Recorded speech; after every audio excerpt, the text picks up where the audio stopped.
Okay, so hello everyone, this is Akshay here and let us continue our GFG POG streak, and today question we are gonna see is about the nth Catalan number. So I'll put this question in my DP playlist. So before starting ahead, if you're new to this channel, please like, share and subscribe so that we can learn, maintain and grow a streak together. Okay, let us proceed ahead now. तो जैसा कि मैंने बोला था यार, मेरी आज से ट्रिप चालू है तो और मेरा आज फर्स्ट डे हो भी गया है। I have checked in my hotel.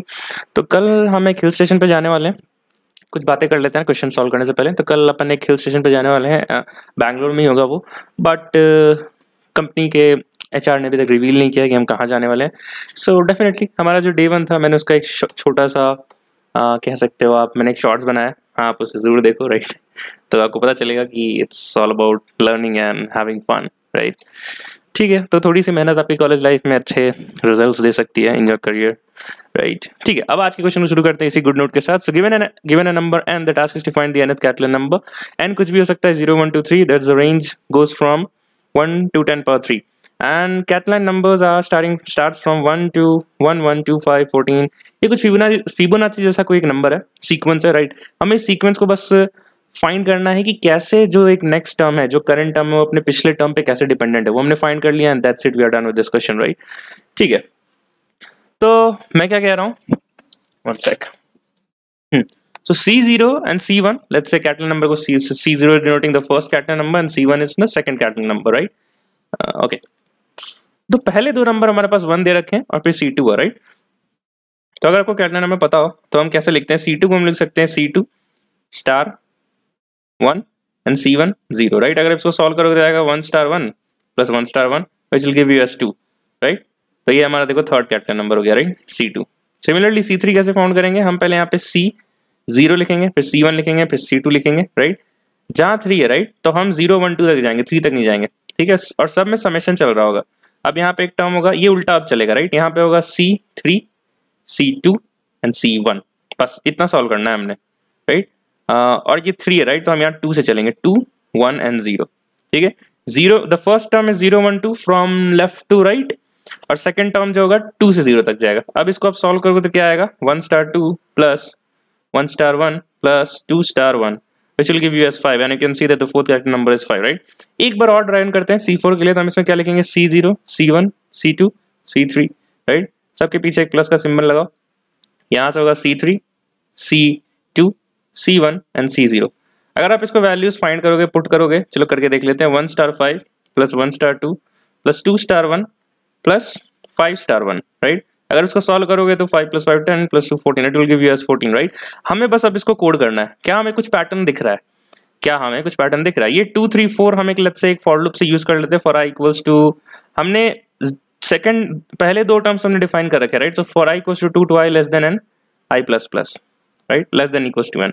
So for n equals to 4, we need the output as 5, right? So 1 2 3 4. So definitely we need to, for n equals to 4, the output is 5. So हम एक DP array बनाएंगे n plus 1 की, right? So we'll have 0 1 2 3 4 and 5, correct? जिसमें first two terms हम 1 पहले ही mark कर देंगे, ठीक है। अगर आप देखो, अगर ये 4i है हमारा, right, और हम ये 0 1 2 3 तक जा रहे हैं, right? So definitely हमारी nested for loop एक और होगी, for j equals to 0 to j less than what? अभी आपका काम है, आप बताओ लेस देन व्हाट क्या होगा, ठीक है। तो C 0 1 2 3 जा रहे थे, राइट, और I की वैल्यू 4 है, मतलब I से जस्ट एक पहले तक, तो मैं लिखूंगा J less than I and J plus plus, ठीक है यार। हमने फर्स्ट टर्म निकाल लिया, राइट। तो मैं कहूंगा DP of I is nothing but, सबसे पहले plus equals to DP of, और मैं इसको थोड़ा सा सिंपली लिख देता हूँ, DP of I is nothing but DP of I plus DP of J। First term हमारे पास मिल गया है, राइट। फर्स्ट टर्म हमारे पास मिल गया है स्टार। दूसरा टर्म निकालने क्या करेंगे, ये 3 है, राइट। तो क्या हम इस I को यूज करके कुछ ये निकाल सकते हैं, डेफिनेटली निकाल सकते हैं। हम लिख सकते हैं I माइनस J माइनस 1। अगर आप सॉल्व करोगे तो आएगा 4 माइनस J की वैल्यू 0 है -1, that will give you as 3। Similarly अब यहाँ पे सॉल्व करोगे तो क्या आएगा, 4 माइनस, अब यहाँ पे J की वैल्यू 1 हो जाएगी -1, which will give you as 2, correct. तो हम कहेंगे DP of I minus J minus 1, correct? And at last we will just say return DP of n, and that's it. This will serve a purpose and give the answer. तो ये question बहुत ही, आप क्या कह सकते हो, एक अच्छा क्वेश्चन था। अगर हमें पैटर्न पता और हमें पता है कैटलन नंबर का पैटर्न क्या होता है, जस्ट लाइक फिबोनाची, जो हमें पता है, तो हम इस क्वेश्चन को सॉल्व कर सकते हैं, right. Let us move back to the code now, let us move back to the code. तो यहाँ पे मैंने कोड यहाँ पे हाइड कर रखा था यार, मैंने आपको बताया मैं आपको लाइव कोडिंग करके नहीं दिखाऊंगा because due to some time constraint. But आज का दिन अच्छा था यार, मैं होटल में लाइक जहाँ मैंने चेक इन किया यहाँ पे एक मॉनिटर लगा हुआ है, तो मेरे को बहुत हेल्प हो गया वीडियो बनाने में। कल का पता नहीं क्या होगा, बट ठीक है, जैसे ही पॉसिबल होते रहेगा I will keep on making the video, so need not to worry. तो ये रहा हमारा code, we will first make a long DP array. अब यहाँ पे लॉन्ग क्यों बनाया यार भैया, इंट भी तो बना सकते थे, जरूर बना सकते थे, बट अगर आप इंट बनाओगे, जो कि मैंने ट्राई कर रखा है, तो आपका 10 से 12 टेस्ट केस के बाद वो फेल हो जाएगा। क्यों फेल हो जाएगा, मतलब आपके आंसर्स गलत आएंगे। Let's say for n equals to 175 you will get a much negative answer, like वो गार्बेज वैल्यू होती है। वो क्यों आ रहा है, अगर आप यहाँ देखोगे answer can be use return the answer modulo 10 power 9 + 7। तो हमें अगर आंसर बड़ा है तो हमें उस आंसर को छोटा करते जाना है using this modulo of 10 power 9 + 7। Overflow हमें बेसिकली मेंटेन करना है।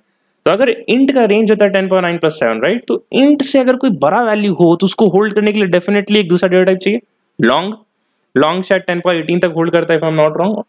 ठीक है, आप चेक कर लें, 10 पावर 9 से तो डेफिनेटली ज्यादा 10 पावर 18 तक में भी होल्ड करता है।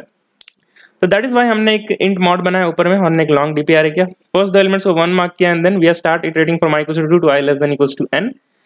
और ये चीज तो मैंने आपको समझाई थी, dp of i will be nothing but dp of i plus dp of j star dp of i minus j minus 1। अब इसमें हमने एसोसिएटिव रूल लगाया है, राइट। ये एक बड़ा नंबर है जहां पे मल्टीप्लिकेशन हो रहा है, तो यहाँ पे पॉसिबिलिटी ज्यादा है उस नंबर की बड़े होने की, ओवरफ्लो होने की। तो ये जैसे ही बड़ा हो हम उसे मॉड्यूलो m करते रहे, ठीक है। अब ये एक बड़ा नंबर है और फिर dp of i से प्लस हो रहा है, तो ये प्लस एडिशन होकर सकता है एक बड़ा नंबर हो, right. So that is why we are doing modulo again for this entire equation, and at the last we are just typecasting our answer and returning in the int format. Let us compile and run, then we can hit the submit button for this question and we will be done with this question. Okay, हो गया यार, ये compilation successfully हो गया है। Meanwhile it is submitting, let us analyze the constraint. So 10 power 3 is the constraint, right? Okay, the code has also been successfully submitted. So 10 power 3 is the constraint. What is the time complexity? We are using a 2 for loop. The first for loop i2 less than n and second for loop j2 less than i. अब ये जो i है इसकी maximum possibility n हो सकती है, right? i की value n तक जाएगी। तो basically we are using O of n square and O of n as a space complexity, which is written here as well. And since the constraint is 10 power 3, if you do 10 power 3 into 10 power 3, it will be 10 power 6 because we are using n square, and the 10 power 6 iteration is less than 10 power 8, and that is why this code got submitted. Let us see the C++ code now. So that the C++ code, I don't think a walkthrough is required. Let's just compile and run. Okay, I should have just hit the submit button, but yes, let us see the compilation. Great, let us hit the submit button and we shall end this video ASAP. Great, let us meet in the tomorrow streak of, I don't know, day 3, 292, I guess, right? And after we have completed 365 days of this PUTD challenge, then definitely something new is coming up. And it will help our journey to grow even further. But ठीक है, 365 तक अपन यही करेंगे। तो slow and steady wins the race. ठीक है, मिलते हैं कल के 292 में, और मैं पोस्ट करते रहूंगा क्या चल रहा है यहाँ पे। Till then keep learning, keep going, bye bye and take care guys.